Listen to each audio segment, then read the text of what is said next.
ver, né? Tá todo mundo? Você...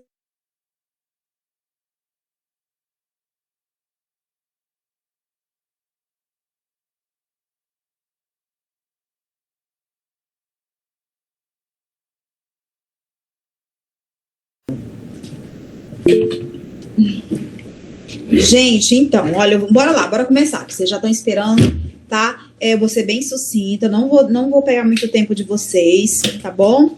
Mas é importante vocês saberem sobre hemorragia na gravidez, tá bom?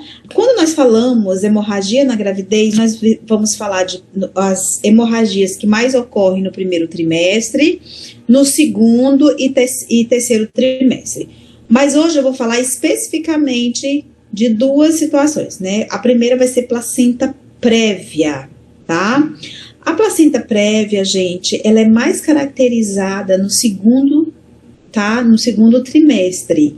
Então, a paciente, ela vai ser mais identificada, às vezes, no finalzinho já do primeiro para o segundo, mas é importante a gente saber caracterizar o que está acontecendo com essa paciente quando ela fala que ela teve sangramento, tá bom? E o que acontece?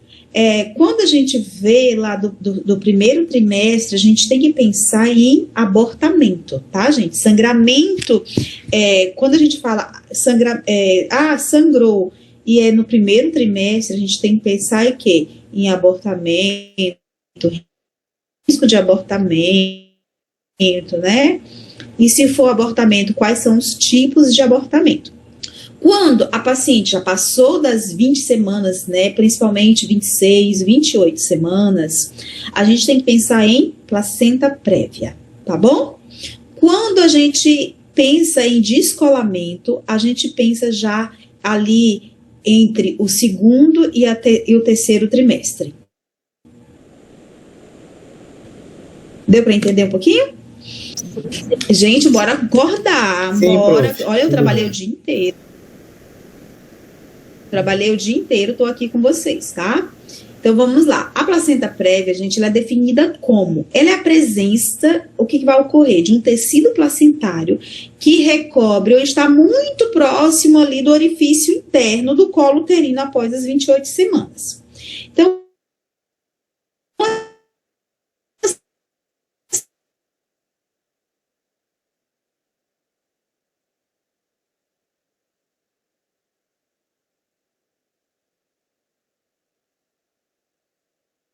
o útero, né, gravídico, gente, tá, isso eu já sei, enfim, mas eu só quero relembrar. Então, para vocês situarem, isso aqui é o útero gravídico, aqui tem o colo interno, quando eu falo aqui o colo uterino, quando eu falo interno, é isso bem daqui, ó, orifício interno e orifício externo. Tá bom? Então, essa é a placenta que vai recobrir, mas o que eu quero saber é o seguinte, eu já identifiquei, eu estou suspeitando de uma placenta prévia, então a gente sabe que ela está recobrindo, ou está próximo ali o orifício, o quê? Interno e não externo, tá? Então, é quando recobre o orifício interno, tá bom? Então, aqui a gente vai ver uma placenta, quando ela vamos lá, uma placenta prévia, quando ela recobre total ou parcialmente esse orifício, né?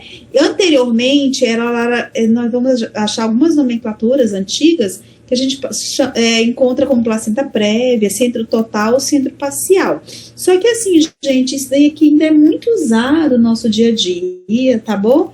Mas assim, isso daí, então depende muito de cada literatura, tá bom? O que eu quero que vocês entendam é que isso aqui é uma placenta normal, aqui está o fundo do útero. Quando é a placenta prévia, aqui a inserção da placenta, ela vai estar inserida, aqui ela pode estar total ou marginal, tá bom? Quando eu falo marginal, é isso daqui, ó, que nós chamamos, né, antes fala também centro total ou parcial. Quando ela está marginando ali o orifício interno, ou ela pode ser marginando um pouquinho, ou ela está marginando ali totalmente, ou ela está normal, beleza? E como é essa classificação? Quando nós chamamos de placenta de inserção baixa, né, aí, isso aqui eu tirei do Zugaib, a borda placentária, olha que interessante, gente, ela insere-se no segmento inferior do útero e não chega a atingir o orifício interno e localiza-se mais ou menos em um raio de 2 centímetros de distância. Gente, algumas provas vocês vão ver que está 1 centímetro, 3 centímetros, 4 centímetros de distância. O que cai nas pegadinhas de prova é a quantidade desse raio aqui, ó, que eles falam muito em relação a essa inserção baixa da placenta.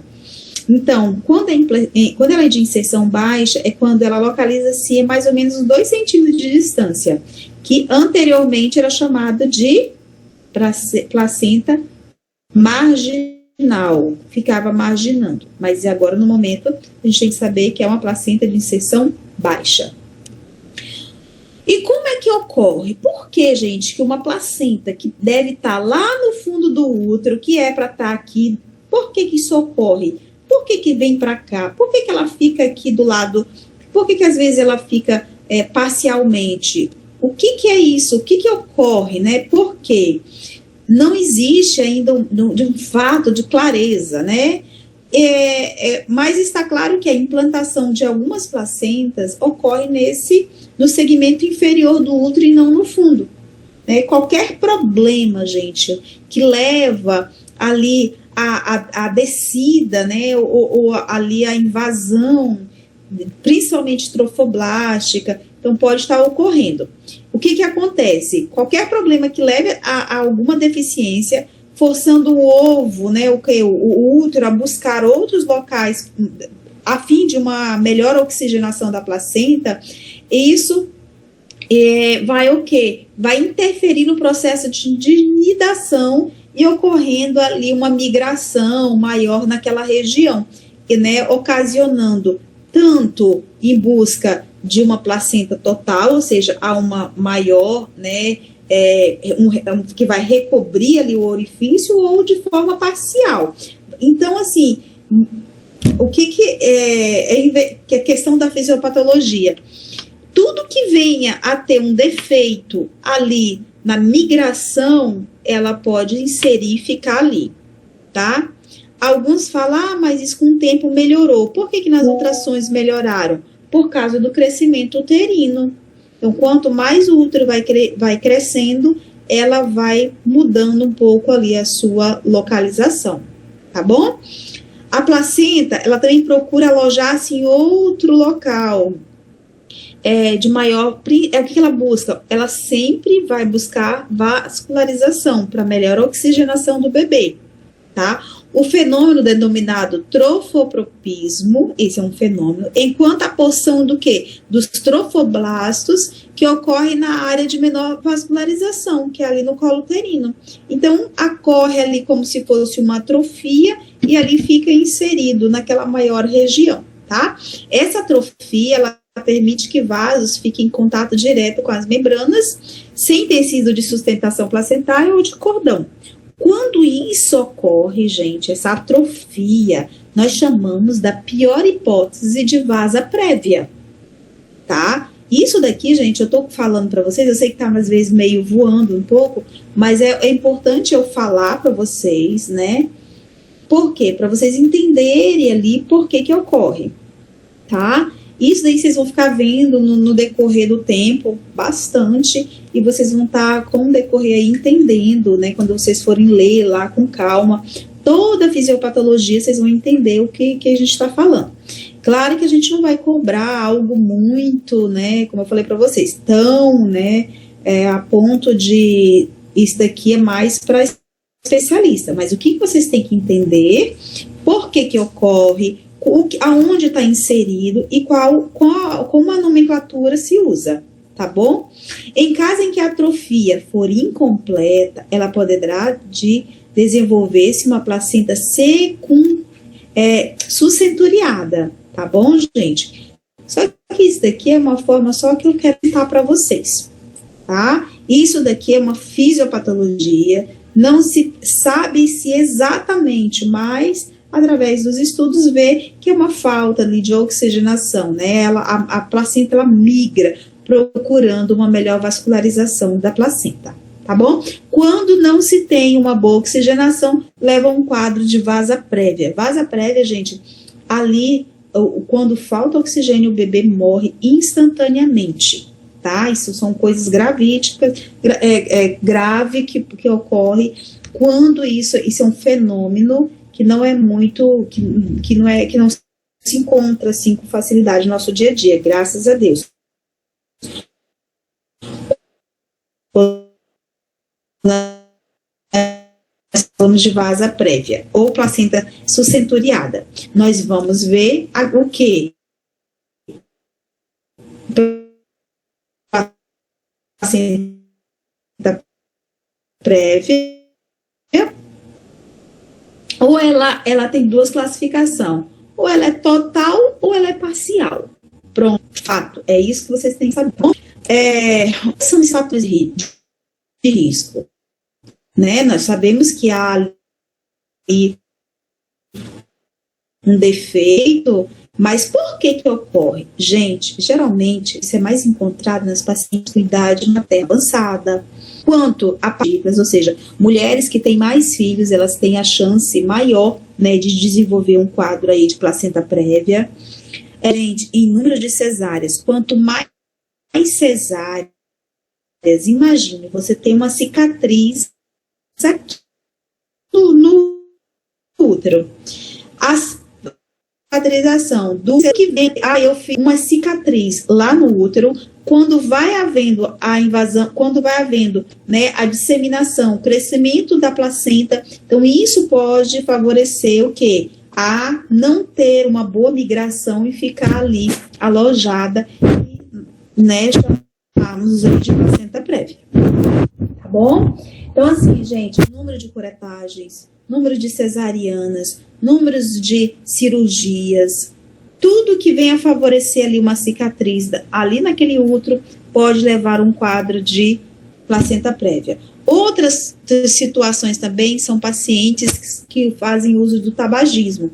Ela tem 2 vezes mais o risco aumentado de ter um quadro de placenta prévia, tá? Tudo que é uso de droga, pacientes com uso de cocaína, né? Mulheres até que residem em as altitudes, essa questão de feto masculino, gente, eu acho que é pela questão hormonal, tá?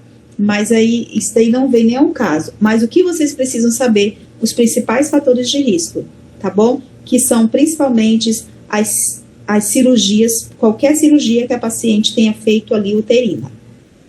Qual é o quadro clínico? Gente, eu quero que vocês guardem bem essa questão do quadro clínico. Gente, o quadro clínico, a paciente com sangramento vaginal, ele é um pouquinho indolor, mas ela fala, gente, eu sangrei.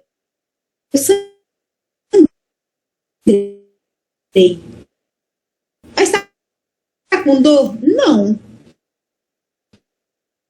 Ou ela fala, não, só um pouquinho de cólica. Então, é um sangramento indolor no final do segundo ou de coloração vermelho vivo, tá? O tônus uterino da paciente vai estar normal. O que é o tônus uterino, gente?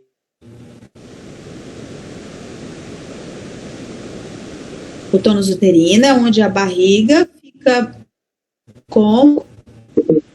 dura, fica bem dura, tá? Então, o tônus uterino vai estar normal, vai ser um leve sangramento, é um sangramento vivo, mas não é em grande quantidade, tá? E isso não deve ser feito no caso toque vaginal, não pode ser evitar fazer o toque, tá, gente? Imagina uma placenta lá no orifício e você ficar tocando o paciente. Então, se você suspeitar disso, passe com cuidado, faça um toque direitinho, mas com muito cuidado. Ou se você já tiver o diagnóstico fechado, evite o toque vaginal.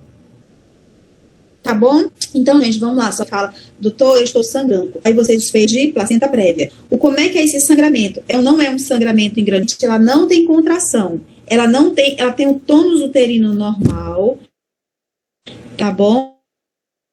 Então, revela logo em diante, então mande, né, um pré-natal de alto risco para melhor investigar, ou até mesmo, se ela tiver com sangramento ativo naquele dia, mande para uma maternidade, tá bom? Porque elas podem muito falar, doutor, eu sangrei ontem, quando eu andei de moto com meu marido. Então, gente, tudo que vem aumentar a vascularização naquela região, ela pode sangrar. Ou ela pode falar, eu estava lavando roupa, fui torcer toalha, e eu vi que sangrou um pouquinho, mas parou, doutor. Aí, como parou, eu nem procurei o hospital, isso foi ontem. Então, assim, suspeita isso daí de placenta prévia, tá bom? Gente, só um adendo. Paciente que foi essa semana aí, que estava com esse sangramento, que estava com suspeita de placenta prévia no hospital, ela teve alta, no outro dia ela retornou comigo já com descolamento, ou seja, evoluiu com descolamento, e eu acabei levando para cesárea de emergência. Então, por isso que a gente tem que se ligar aí e saber separar, diferenciar aí de um descolamento de placenta, tá bom? E aí, qual a ultrassom? Gente, a ultrassom transvaginal é o padrão ouro. Por quê? Porque a gente vai ver ali aonde está margeando a ultrassom. Não é pela ultrassom para ver lá da ultrassom obstétrica, tá, gente? A gente não vai ver direito. Por isso que às vezes a paciente passa despercebido e não vê. Tá em dúvida? Peça uma ultrassom transvaginal e interrogue. Placenta prévia, acabe fazendo a interrogação, tá bom? Aqui é uma ultrassom, quando você coloca o transdutor tá nessa região, de cima para baixo, todo isso aqui é o colo uterino, isso aqui é o colo, tá? Esse é o colo, esse é o orifício interno e o orifício externo, aqui é a placenta que tá recobrindo todo o orifício, tá bom? É isso. Aí, o que a gente deve fazer? Repetir a ultrassom, né, entre 24 a 34 semanas, documentadas no segundo trimestre para a sua confirmação antes da resolução. Então, você está suspeitando, peça para repetir a ultrassom entre 28 a 34 semanas, porque é o momento, assim, principal, melhor para a gente dar uma olhadinha, para ver se realmente vai confirmar o diagnóstico, tá bom? Fechou o diagnóstico, você tranquiliza mais, você consegue dar um apoio melhor nessa paciente, tá? E mandar também para o pré-natal de alto risco, tá bom, gente? A ressonância nuclear magnética, gente, é quando eu posso ficar pedindo? Gente, uma ressonância é R$1.400 a R$1.500, né? Eu posso pedir para grávida? Posso. O que não é legal é a tomografia, raio-x, mas a ressonância para grávida pode, tá, gente? Mas a gente não vai ficar pedindo aí de qualquer jeito. A gente solicita quando ela tem sangramento, e fica investigando, quando a ultrassom foi inconclusiva, então aí a gente acaba pedindo. Esse método, gente, ele possibilita melhor diagnóstico nos casos de placentas posteriores, que é onde a gente não consegue ver direito ali pela ultrassom. Passa o transdutor lá no canal vaginal, às vezes a placenta está posterior e não dá para ver direito. Então, a gente consegue ver ali a região. Uma melhor avaliação em relação entre o tecido placentário, né? A gente consegue ver tudo. Olha que legal, gente. Aqui está a placenta, aqui está todo o polo cefálico, tá? Aqui, olha o tamanho da placenta, gente, olha o tamanho dessa placenta, toda recobrindo aí, né? Então, a gente consegue ver nitidamente pela ressonância. Gente, qual a conduta? Eu tenho que levar correndo para cesárea? Não, gente, imagina, ela tá saindo do segundo trimestre para o terceiro trimestre. O que a gente tem que fazer? De forma expectante. A cesárea é quando tiver a gestação a termo. Não vão ficar falando besteira. Porque seu filho eu já tem que tirar. Não vão fazer isso nunca. A forma é expectante. Tem que fazer um bom acompanhamento de um pré-natal. A cesárea pode ser a termo, pode normalmente, tá bom? Tranquilamente, ninguém vai ficar tocando, ou seja, o toque vaginal é proscrito, por isso é a importância de ter o diagnóstico. A presença de sangramento vaginal ou contrações uterinas, recomenda-se a internação imediata para monitoração materno e fetal. Por quê? Quando ela começa a ter contração, gente, ela pode sangrar e evoluir para um quadro que a gente acabou de falando, de rotura, de descolamento, né, ou até mesmo uma rotura uterina, mas aí o principal é o descolamento. Ela pode descolar, ficar ali contraindo, de repente descolar a placenta e o bebê morrer. Então, se ela chegou, eu tô dando contração, mande ela para ser avaliada numa maternidade, tá bom? É importante observar sempre a questão da estabilidade hemodinâmica dessa paciente, colocar o acesso calibroso, verificar o débito urinário, se realmente está acima de 30 ml hora, verificar a pressão dessa paciente, se ela está tendo hipotensão, ou dependendo do quadro, gente, ela pode estar com quadro hipertensivo, se a pressão estiver muito alta, ela pode sangrar ali, devido à placenta que está aumentando a vascularização, e ali começar a sangrar, e ver o pulso dessa paciente. Gente, teve uma paciente que chegou comigo esses dias, paciente 7 horas da noite, eu já estava passando o plantão, chegou igual um papel, imagina. Só que, olha só, paciente, ela não tinha sangramento, porém o tônus uterino estava aumentado. E ela estava há um dia sentindo, ela falou assim, doutora, desde manhã que eu estou aqui, ela chegou às 7 da noite. Só que o que me chamou, gente, a atenção foi a palidez e o tônus uterino aumentado. Quando eu olhei assim, eu falei, gente, falei, nossa, você está muito pálida. E o tônus uterino, gente, totalmente, aquele abdômen rígido, em tábua. Então, toquei, não tinha sangramento, tudo bonitinho. Gente, na hora, você vai pensar em quê? Em placenta prévia ou descolamento? O descolamento, gente, ele tem um sangramento ativo, só que ele tem um tônus uterino aumentado. Então, e a paciente pálida, eu pensei, essa paciente está o quê? Sangrando, só que não saiu pelo orifício. E foi justamente isso, gente. O bebê morreu, já chegou em óbito, tá? Então, ele chegou e aí não tinha mais como, né? Ela disse que tinha parado de mexer o bebê. E aí, quando é diferente de um caso de uma placenta prévia. A placenta prévia, o tônus uterino vai estar normal, tá? Então, por isso é importante sempre ver a questão da estabilidade hemodinâmica, tanto da mãe como do bebê, tá bom? É importante vocês ficarem atentos à questão do laboratório. O hemograma, tá? Ele pode ter um quadro aí de anemia. Imagina, gente, a hemoglobina dela começa a cair, tá 8. Hemoglobina de 9, 8, já chama, 8 nem se fala, né, gente? Ela tá sangrando há quanto tempo, tá? Às vezes não é um descolamento, né, não tá havendo ali um sangramento ativo, mas ela vem há dias sangrando um pouquinho, né? A questão do tamponamento, como é que tá a tipagem, como é que é a tipagem sanguínea, como é que é o coagulograma dessa paciente, como é que tá a função renal, né? Pacientes têm que ver também um quadro, por que é a tipagem sanguínea, para ver se ela não é RH negativo.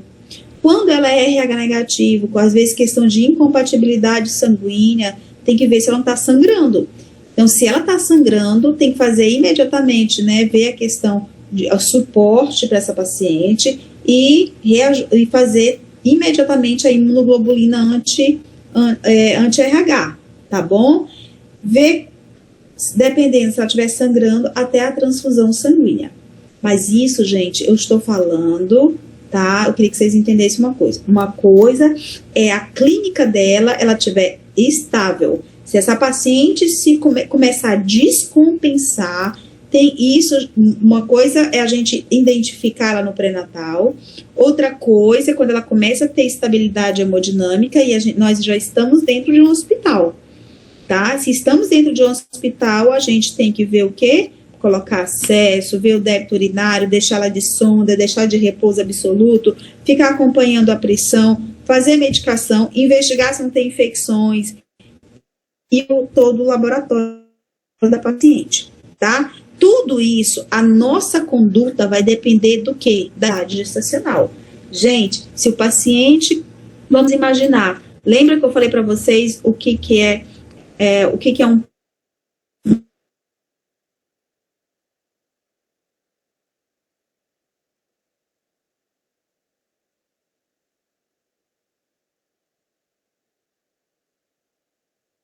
uma conduta do obstetra.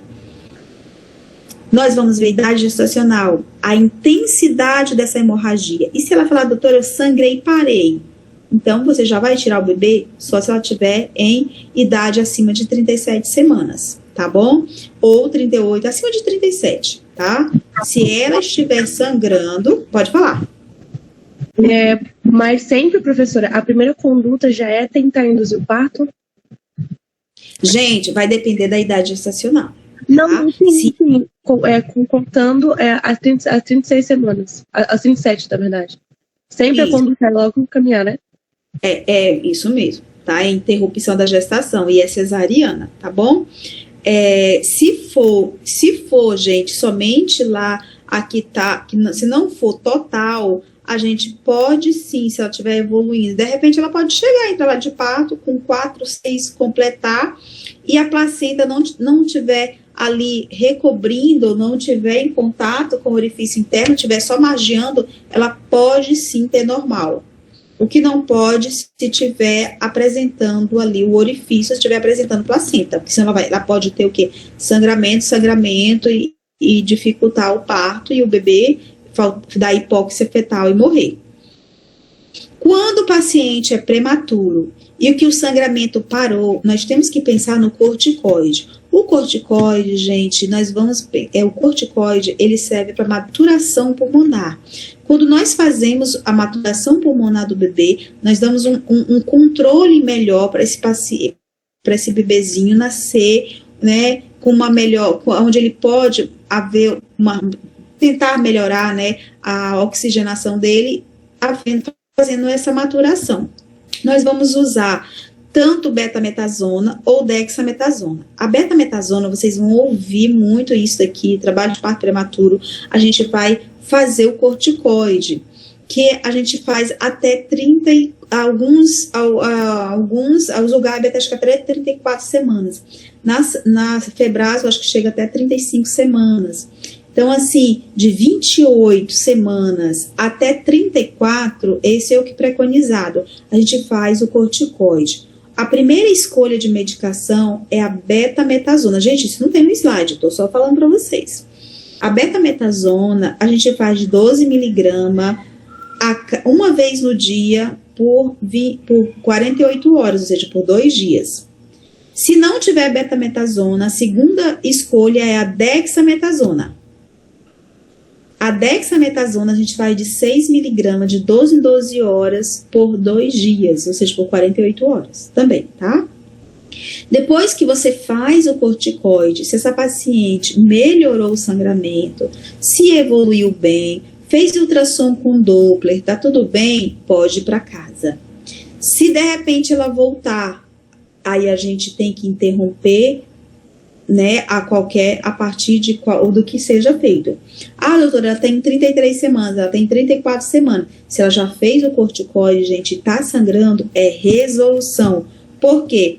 Porque se ela já fez a medicação, não tem lógica eu ficar correndo risco ali de medicação, correndo risco de parto ou de vida daquele paciente, do bebê, e nem da mãezinha, tá bom? Então, eu coloco em risco tanto a vida da mãe como do bebê, tá? Então, a conduta, ela é expectante e vai depender muito da idade gestacional, tá bom? Vai depender da intensidade da hemorragia, vai depender da presença ou não de trabalho de parto, tá?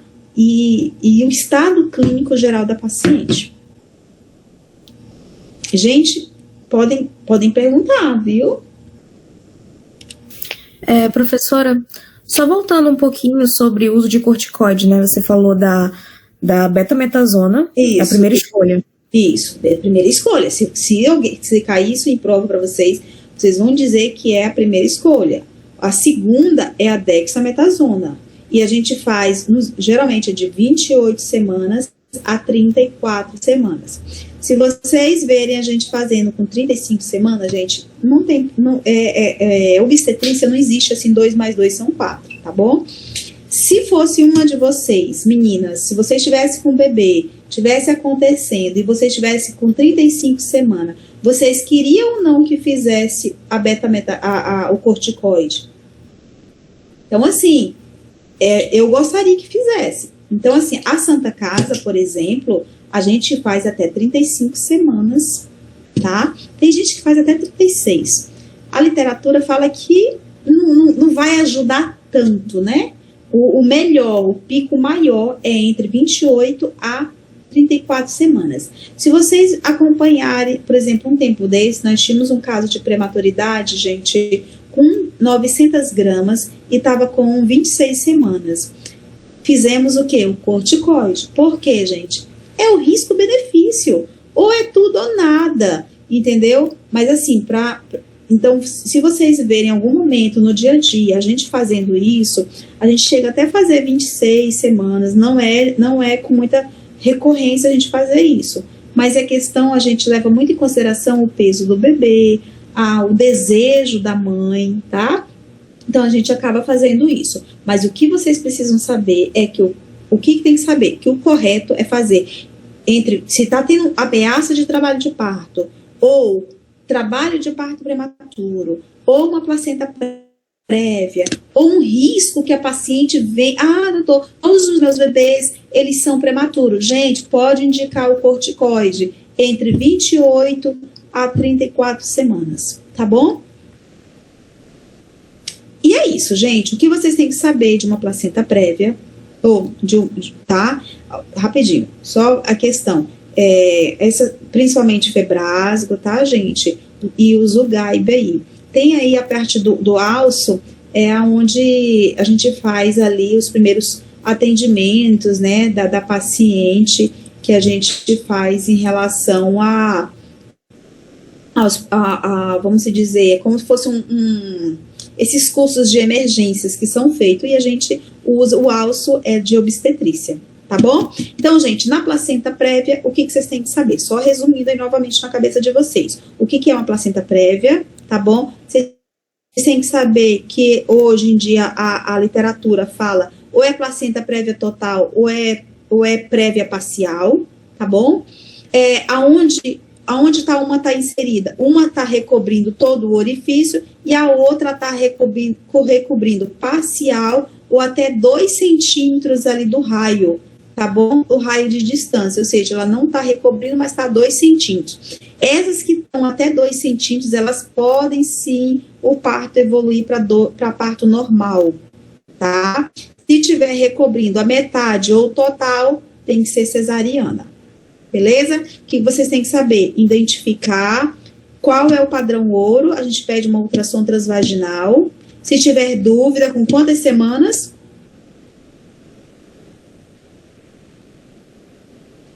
Gente, vocês não estão prestando atenção. 28, professor? 28 a 34. Tá? Beleza? Então, gente, olha, eu fui bem sucinta para vocês não ficarem viajando muito. É um assunto fácil, tá, gente? Vocês só tem que saber mesmo, saber diferenciar, tá bom? Tá tudo bem com vocês? Sim, prof. Obrigada pela aula. Tá, professor. Professor, uma dúvida a respeito da questão da betametasona. A questão da indicação também é para o amadurecimento pulmonar fetal, né? Para melhorar também essa condição, né? Para nascer. Sim. Eu vi um estudo, acho que foi feito. Um estudo foi feito, acho que foi no México. Foram 5 mil partos prematuros foram feitos, e eles tinham feito um estudo através da utilização, né? Estava tendo algum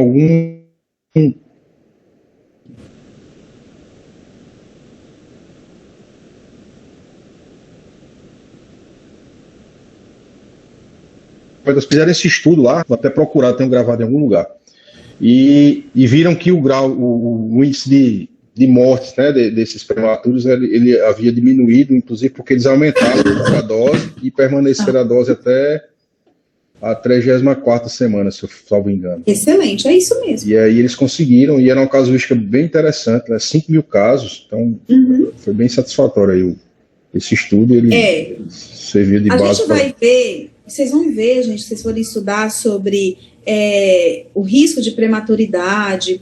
Isso ocorre muito em países subdesenvolvidos, como a África, né, países mais pobres, que não têm uma alimentação adequada, ou aquelas pacientes que não fazem um pré-natal adequado, ou pacientes que têm alguma comorbidade, ou que sei lá, que fazem uso de cocaína, que são HIV.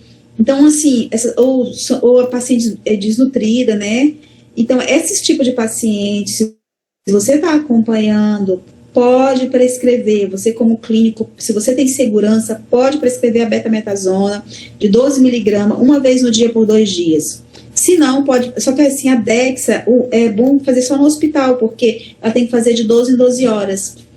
Então, é ruim para você, né, acompanhar essa paciente. Ou, se você, de repente, tem alguém na família que tem, né, já tem um risco de prematuridade e o médico não orientou isso é importante vocês orientarem, né? Vai fazer mal? Não, pelo contrário, só vai fazer bem. Tá aí o estudo que você acabou de falar.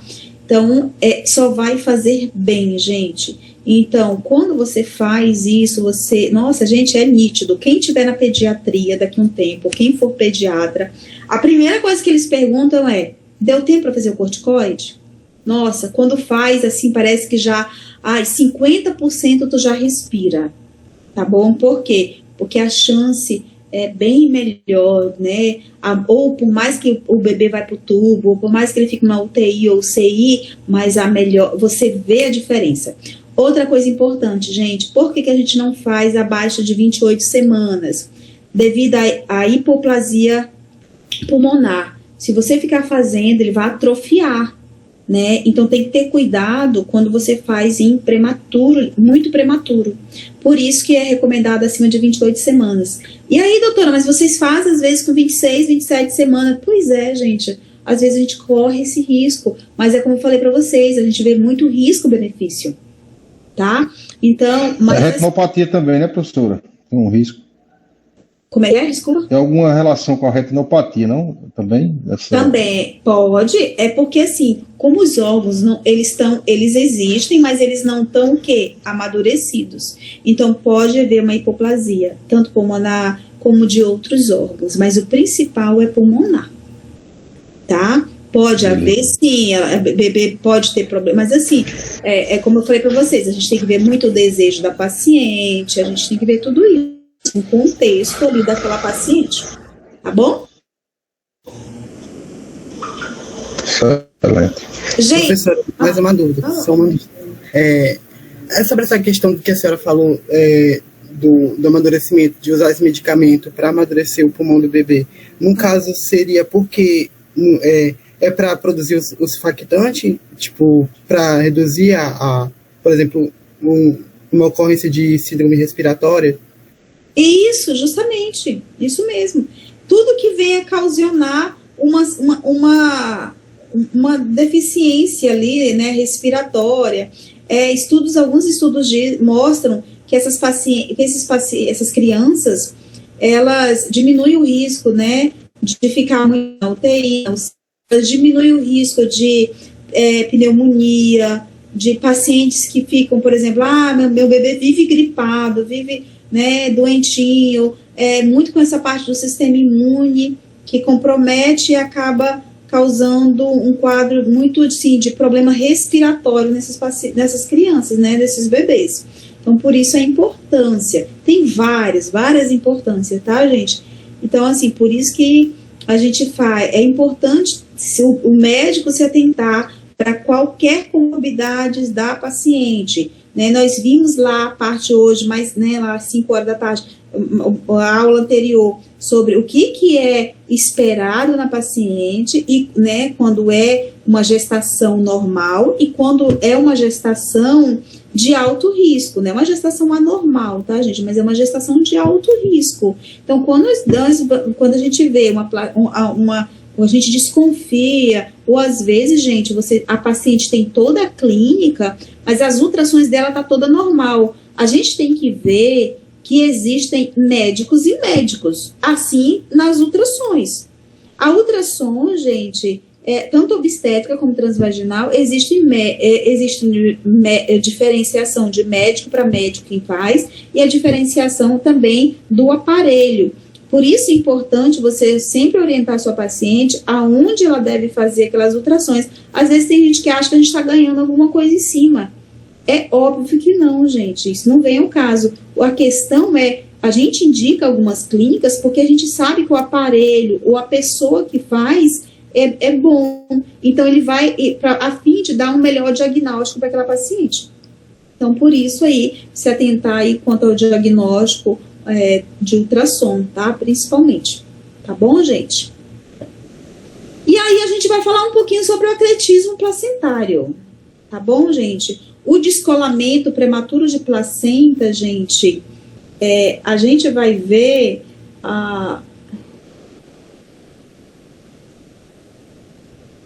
nós vamos falar aqui sobre o acretismo, tá? O descolamento lá a gente vai falar um pouquinho depois, tá bom, gente?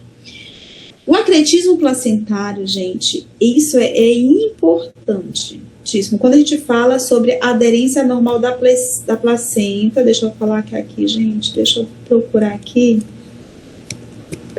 rapidinho. É porque aqui tem duas aulas, tudo aqui, ó, por exemplo, placenta prévia, acretismo placentário. A placenta prévia foi o que a gente conversou. Olha, gente, que legal, olha. Tá? A localização dela, morbidade e mortalidade, ou seja, que pode morrer, tá bom? A conduta, beleza. E o acretismo placentário isso aqui eu não vou falar coisas muito parecidas, por isso que eu escolhi a questão da placenta prévia, que é um dos assuntos do acretismo placentário. O que é o acretismo placentário, gente? É uma aderência anormal da placenta ao miométrio, que apresenta ausência parcial ou total da decídua basal. O que acontece? A placenta, nós chamamos de acreta, increta ou percleta, tá bom? Deixa eu ver se eu consigo aqui para mostrar para vocês. Gente, só um minuto, viu?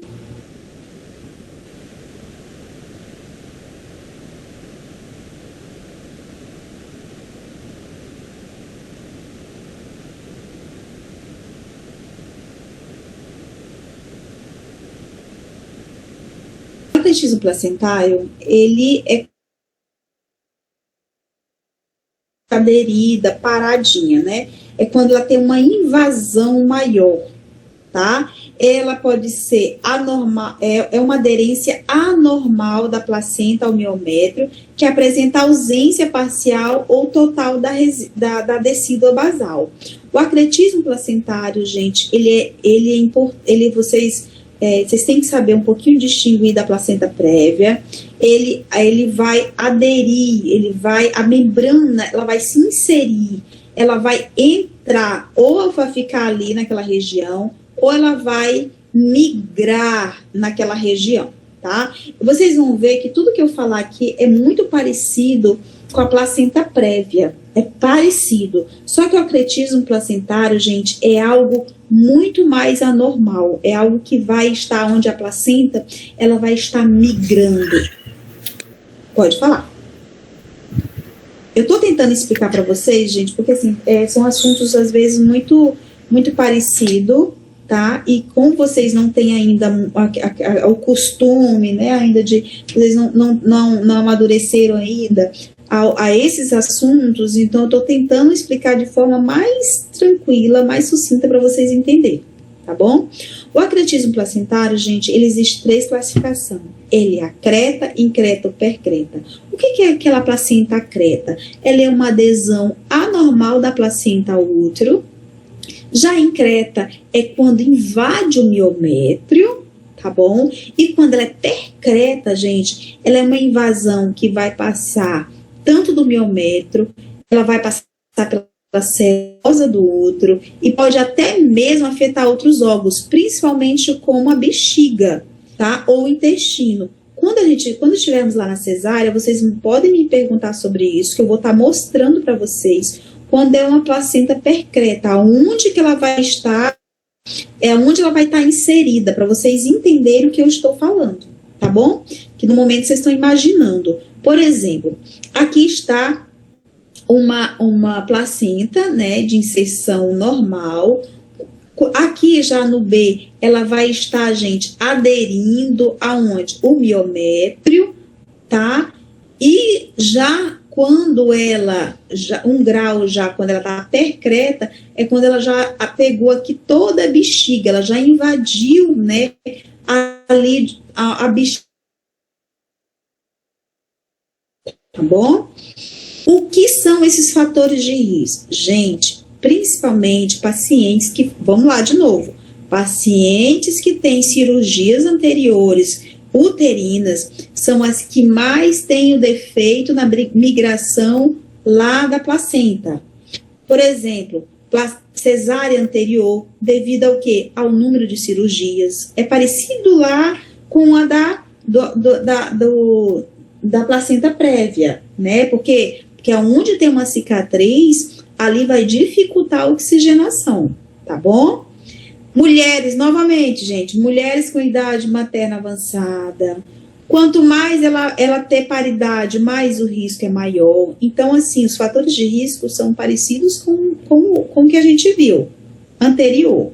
Os defeitos endometriais, por exemplo, a síndrome de Reichmann, que é uma síndrome ali do endométrio, que pode ali, né, levar um quadro de acretismo placentário, em casos de mioma, tudo isso, tá? Então, tudo que venha diferenciar, mudar ali a parte anatômica, tem o risco de acretismo placentário, tá bom? Ai, meu Deus. Gente, vocês não estão falando nada. Espera aí que eu vou... Eu vou aumentar aqui, vocês nem me falaram nada. Vocês estão... Agora melhorou, né? Professor, uma placenta creta, naquela figura lá, parecia que ela era uma prévia, né? Parece mesmo. É por causa da figura aqui que não vai estar. Mas quando vocês estiverem comigo na cesárea, gente, eu vou mostrar ao vivo como é que é, onde ela vai estar. Tá bom? Increta e percreta. Quando é uma normal, quando a gente faz a incisão ali, gente, se fosse uma placenta increta, ela estaria só um pouquinho ali no endométrio, ou até um pouquinho no miométrio. Mas quando ela é percreta, ela tem uma invasão, ela entra, gente, é como se fosse uma fibrina, é como se fosse uma ramificação. Tá bom? Oi. Então, a diferença de uma para outra é o grau de fixação e outra é a localização que ela está? Isso mesmo, justamente. A creta, eu não consegui diferenciar a creta muito da normal. Não consigo ver essa diferença. As outras eu entendo, tudo bem. Agora... A creta, gente, ela vai estar ali, só aderida. Aí você puxa com facilidade, ela sai. A increta, você vai puxar a placenta, mas às vezes pode ficar os fiozinhos de placenta ali naquela região do miométrio. A percreta, gente, é quando ela tem é quando ela invade outros órgãos, que principalmente o quê? Bexiga e o intestino. Mas o risco de hemorragia, professor? Gente, isso nem me fale, Deus me livre. Tu pede qualquer coisa no plantão, menos uma merda dessa, Deus me livre.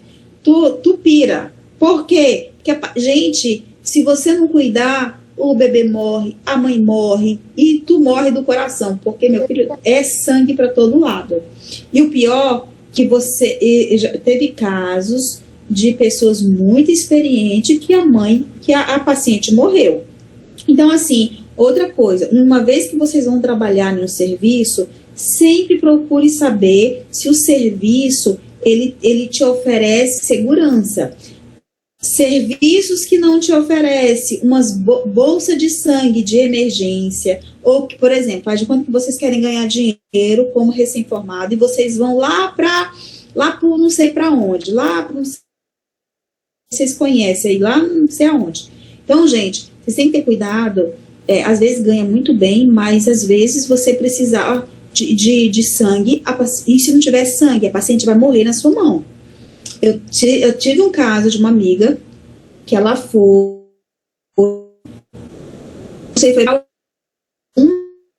de Belém por sangue. A paciente, gente, olha só, ela sangrou e ela não expeliu a placenta. Quando a paciente ela tem um bebê prematuro ou um bebê normal mesmo, e ela não expeliu a placenta, ela tem ela tem em torno de 30 minutos, 1 hora para dequitar a placenta. Se a placenta não dequita, você tem que ficar atento. Por quê? Porque pode ser um acretismo. E quando ela foi descolar, a paciente não saiu toda a placenta.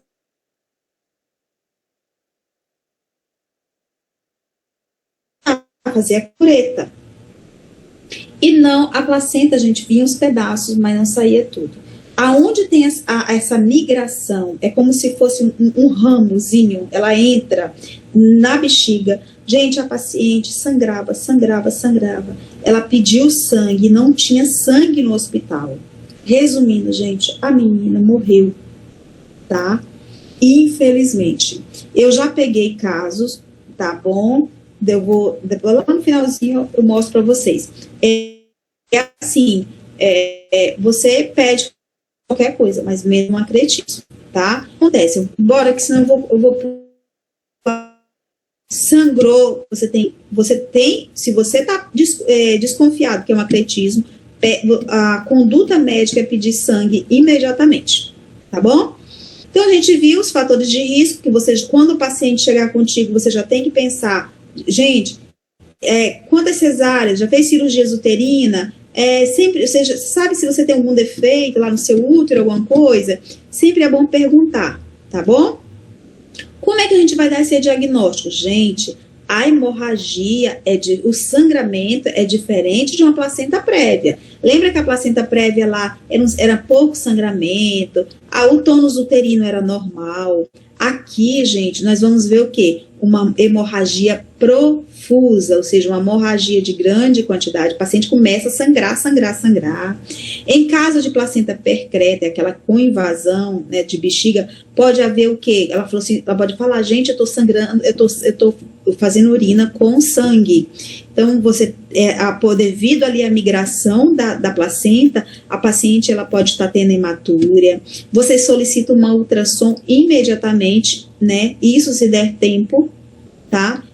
E o que vai apresentar? Isso na ultrassom, gente, vai apresentar esses espaços aqui, o hiporecóico, vai ter essas lacunas aqui placentárias, ou eles chamam de lagos venosos, né, na espessura da placenta. Aqui, porque não há muito, né? Então, onde vai estar o quê? Ali vai ter sangue, vai ter o adelgaçamento do miométrio adjacente à placenta, aqui vai estar o miométrio, vai estar todo aderido, tá, gente? Perda do espaço hiporecóico reto-placentário, você não vai ver uma anatomia, você vai ver um bolo de coisa ali, né? Ou seja, um espaços hiporecóicos vai ter umas lacunas, né, de formas ali, vamos dizer, invadindo tanto o miométrio como a parte ali de outras estruturas. Então, vai ter uma protusão da placenta para o interior da bexiga. Então, quem faz ali a ultrassom, isso se der tempo, né? Que às vezes tem serviços que tem ultrassom o dia inteiro. Então, se a gente conseguir fazer uma ultrassom e já dar o diagnóstico, excelente. Mas se ela tiver com essa hemorragia, não dá tempo de fazer ultrassom. Você tem que levar imediatamente para o centro cirúrgico. E qual as complicações? As complicações, essa hemorragia intensa, né, devido ao que vai fazer uma coagulação intravascular disseminada. Quando tem-se um sangramento ativo, gente, vocês têm que pensar o quê? Que vai haver imediatamente uma hipóxia fetal. Então, é uma cesariana de emergência. Algumas pacientes podem levar um quadro de CIVD, que é a coagulação intravascular disseminada. Paciente sangra e não para de sangrar, tá? Você vê a paciente... Gente, o sangue... Eu tô falando isso porque eu já presenciei. O sangue, ele muda de cor, parece água. Ali, a parte dos glóbulos vermelhos, ela começa a perder, levando um quadro ali de um distúrbio de coagulação disseminado. E você tem que pedir plasma imediatamente. E se não tiver, paciente vai morrer, tá? O que acontece? A paciente, ela começa a chocar, ela começa a perder sangue, levando um quadro de síndrome de desconforto respiratório, que nós chamamos do SARA, né, que é o síndrome de desconforto respiratório do adulto. Quando ela perde muito sangue, ela leva um quadro de insuficiência renal e pode levar um quadro de esterectomia periparto. Imagine, gente, paciente não para de sangrar. O que é o problema? É a placenta, você tem que fazer uma esterectomia, dependendo do quadro. Se ela tiver percreta, você faz uma esterectomia. A bexiga, ela vai levar um pedaço também da bexiga, porque tem que tirar, gente. Não pode simplesmente tirar o útero e deixar ali a bexiga comprometida. Então, tem que fazer também, se for o caso, ou você tem que retirar ali a parte comprometida, tá? E o pior das hipóteses é a morte materna. Então, por isso que vocês veem, gente, o obstetra, ele é muito tranquilo, mas quando ele é muito assim, qualquer coisa, você tem que resolver. Obstetrícia é uma caixinha de surpresa. De repente, eu estou aqui falando com vocês, peço a Deus que meu plantão seja tranquilo, mas qualquer hora pode cair do céu uma situação aí que você nem imaginava, tá bom? Então, assim...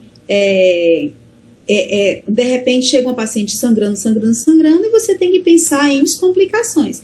E as piores dela é a morte materna, tá bom? Qual a conduta? A conduta é ativa. Se você não gosta de emergência, não faça obstetrícia, tá? Então, a conduta não resolveu, o sangramento vai para a esterectomia total abdominal, tá bom? Em caso de suspeita, paciente que tem suspeita de acretismo placentário, porque às vezes, gente, vocês podem... eu estou com uma paciente lá no regional eu faço pré-natal de alto risco lá. Eu estou com uma paciente que ela está com uma suspeita de acretismo placentário. E só que assim, ela não sangra, ela está tudo bem. Se isso está realmente, ela está com suspeita, eu estou investigando. Se for realmente confirmado, a gente deve planejar a cesárea com 36 semanas. Olha, aí eu faço aquele chamado, né, corticoide, que nós falamos, tá bom? Que é a maturação pulmonar, e aí a gente planeja com 36 semanas. Ela tá bem ali no segundo trimestre, e eu estou investigando. Mas se for confirmado, tem que fazer o quê? Planejar a cesárea dela, a gente faz o corticoide aí um pouco antes, e já organiza, tá bom? Professora, por exemplo, a senhora investiga essa sua paciente, Deus o livre, seja confirmado que ela tem o acretismo placentário, e aí, quais são os cuidados a mais, por exemplo? O que vai ser totalmente diferente na cesárea? Na cesárea, primeira coisa, o importante é você entrar com 2 médicos, tá bom? Não porque você é incapacitado. Eu já falei isso para alguns, né, mas aí é bom que tá todo mundo hoje. Gente, eu vou dizer uma coisa para vocês levem pro resto da vida de vocês. Não importa qual a profissão que vocês vão levar na vida de vocês, mas vocês têm que ter segurança do que estão fazendo, mas se vocês puderem dividir responsabilidade, dividam. O que é dividir responsabilidade? Um caso desse, eu posso entrar sozinho e fazer sozinha? Posso. Só que se essa paciente morrer, Deus me livre, a família vir para cima de mim, eu vou o quê? Eu vou o juiz vai entender que eu tentei salvar a vida da paciente, vai entender.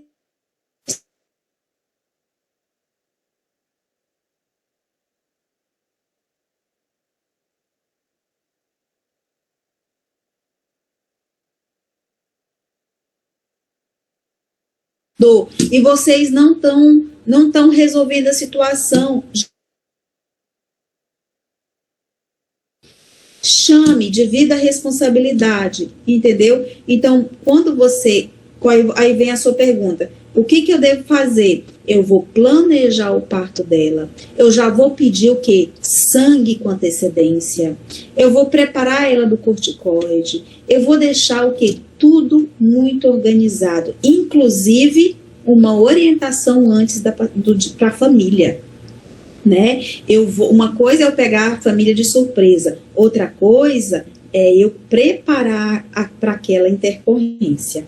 Então, assim, eu preparo o ambiente, eu preparo a parte psicológica, eu posso explicar para eles que o parto pode evoluir bem, mas que de repente o parto pode evoluir para uma esterectomia, ela pode perder o útero, ela pode muito bem, de repente, precisar de sangue, e às vezes, né, tem aí a religião que não aceita o sangue. Testemunho de Jeová. Testemunho de Jeová, né? Já teve lá na Santa Casa, quando eu estava na Santa Casa, teve uma paciente que não aceitava. Gente, você nem deu um papo para nada. Porque eu sou testemunha de Jeová. Ei, problema, tá? O nosso trabalho é salvar vidas. Depois, eles podem fazer o que eles quiserem. Uma coisa é ele jogar na justiça porque você não respeitou a religião. Outra coisa é a paciente morrer e o juiz vai falar assim, se você era responsável pelaquela paciente, por que você deixou morrer? Porque é testemunha de Jeová. Gente, o juiz não vai entender isso.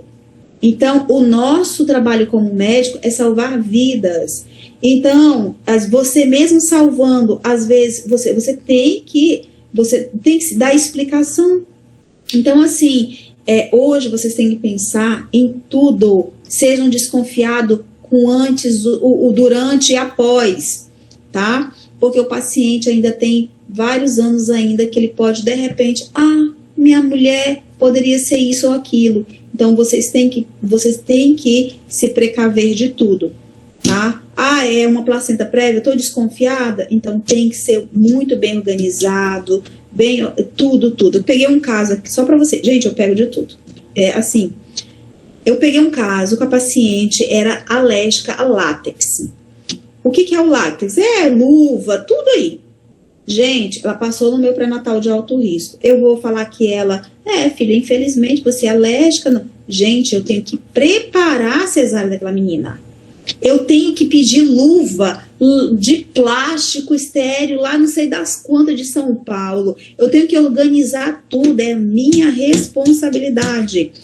Entendeu? Então, se você sabe dos riscos, do que pode ocorrer, a gente tem que se precaver, tá? Nós já perdemos pacientes por causa de risco anafilático.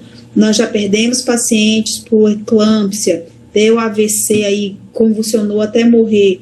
Teve como resolver? Não, mas você tem que tentar salvar o máximo de vida daquela paciente. Então, assim, obstetrícia tem várias, né, emergências. Então, vocês têm que saber, gente, que existe isso daí. E que nas provas são cobradas e você tem que saber distinguir. Não é porque eu não estou dando aula aqui para vocês serem obstetra, mas vocês têm que saber distinguir o que é um acretismo placentário, o que é uma placenta prévia, o que é um descolamento.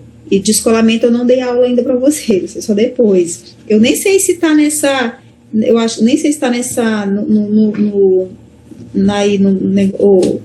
manual de vocês, eu até nem lembro. Mas eu acabo às vezes dando sobre isso, porque é importante vocês saberem distinguir isso, tá? Então vocês têm que saber a diferenciação uma para outra, tá bom? E aí, gente, continuando, tá? Se você tem, já sabe, né, já conduziu, já orientou a família, aí existem casos que a gente pode fazer a conduta conservadora? Pode. Por exemplo, gente, vocês abriram lá e a placenta está lá dentro, e vocês não querem arrancar com medo de sangrar ou morrer o bebê. Né? A paciente está com 17 anos, morreu o bebê, e se vocês tirarem, vai para a esterectomia. Gente, pode também fazer a conduta conservadora, que é a embolização das artérias uterinas, tá bom?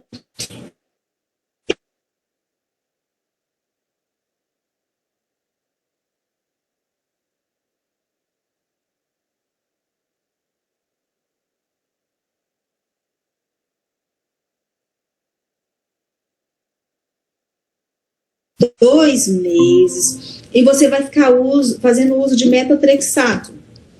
Gente, metotrexato é uma ampola por mês. Eu não lembro se é R$3.000 uma injeção dessa.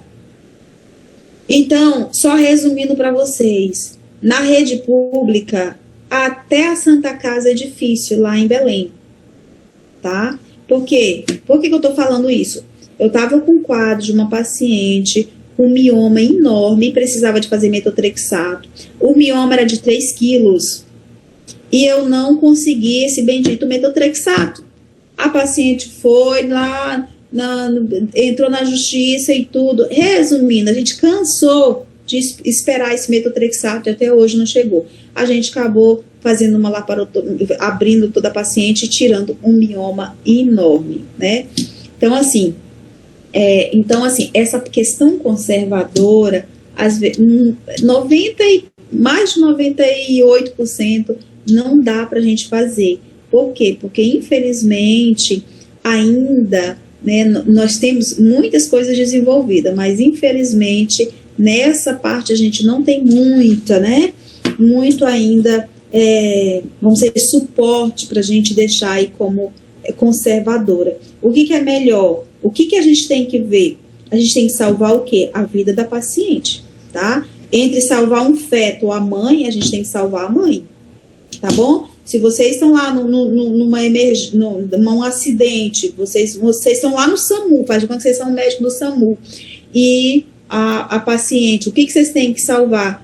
Eu tenho que correr para salvar o bebê? Sim, também, mas o principal é a vida da paciente, tá bom? Então, por isso que a questão conservadora é muito relativa aí em relação ao atletismo placentário. Gente, isso daqui foi um caso que eu peguei, tá? Foi de um atletismo placentário. Gente, tudo isso daí é sangue, placenta, tudo que é restos. Isso foi o ano passado, foi dia 22/4. Gente, olha isso. Tinha 2.300 ml de sangue da paciente. Era a paciente sangrando e o sangue, e ela fazendo transfusão, tá? Então, isso um atletismo placentário, isso eu peguei em Barcarena. Eu não sei quem conhece aí Barcarena. Alguém perto de Belém, tá?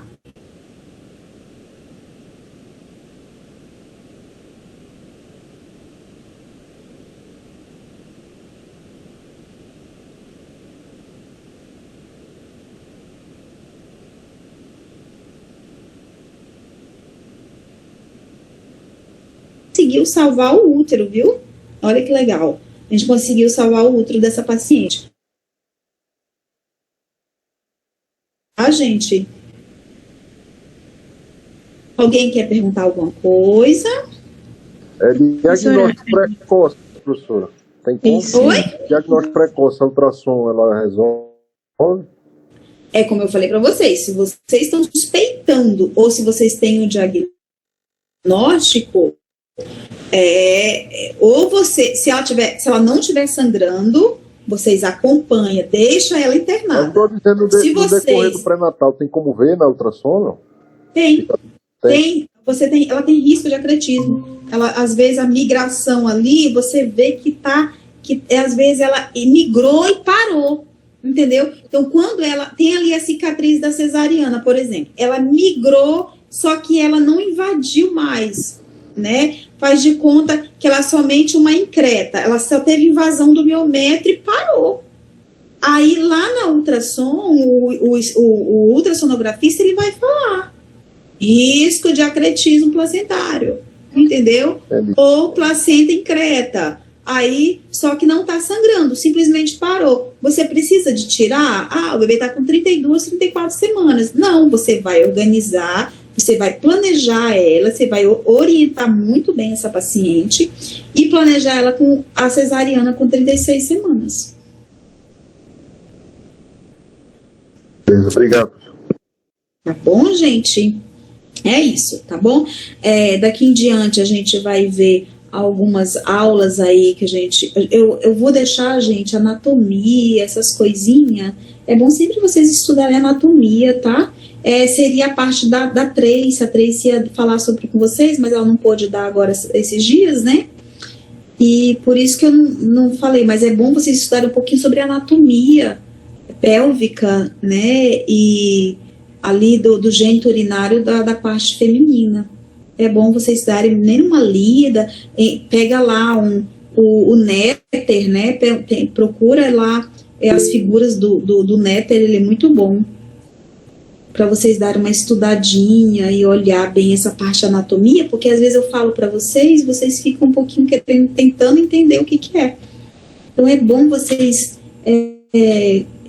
estudar um pouquinho isso, para quando eu estiver falando, eu estiver lá na cesárea, um parto normal, às vezes eu falo algumas coisas para vocês entenderem o que eu estou falando. Tá bom? Como eu sei que vocês são uma turma inteligente, que vocês vão chegar aí no internato arrasando, tá bom? Daqui uns dias vocês vão estar atendendo, gente. Eu quero ver vocês atendendo, tá? Quero que vocês... Amém. Vamos sim, vamos chegar no internato arrasando, graças a Deus. Ou se Deus quiser. Vamos sim, tá? Vai mudar esse semestre ainda, na verdade. Vocês vão sair bem. Se vocês continuarem assim, vocês vão sair bem. Terminando o internato, vocês vão ter mais segurança para pegar aí, quem sabe, um serviço de emergência, um posto de saúde. Doutora, eu vou fazer residência só o ano que vem. Beleza, então vocês têm que começar a se preparar para isso, entendeu, gente? Vocês têm que começar a raciocinar como médicos e não como enfermeiros, tá? A gente não tô desfazendo, tá? Peraí, gente.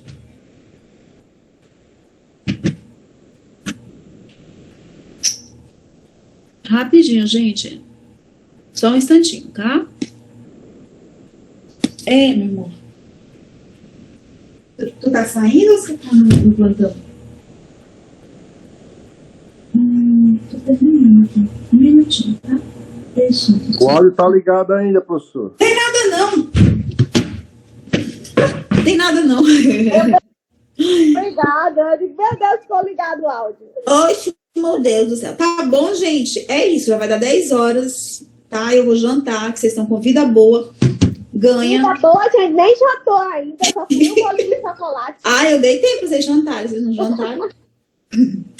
Gente, é isso. Um abraço. Boa noite, viu? Boa plantão, professora. Obrigada. A gente vai conversando aí durante esse tempo, tá bom? Fique com Deus. Boa noite. Boa noite, professor. Boa noite, professora. Com Deus. Tomara que seu plantão seja bem tranquilo. Boa noite, muito obrigada por Tchau.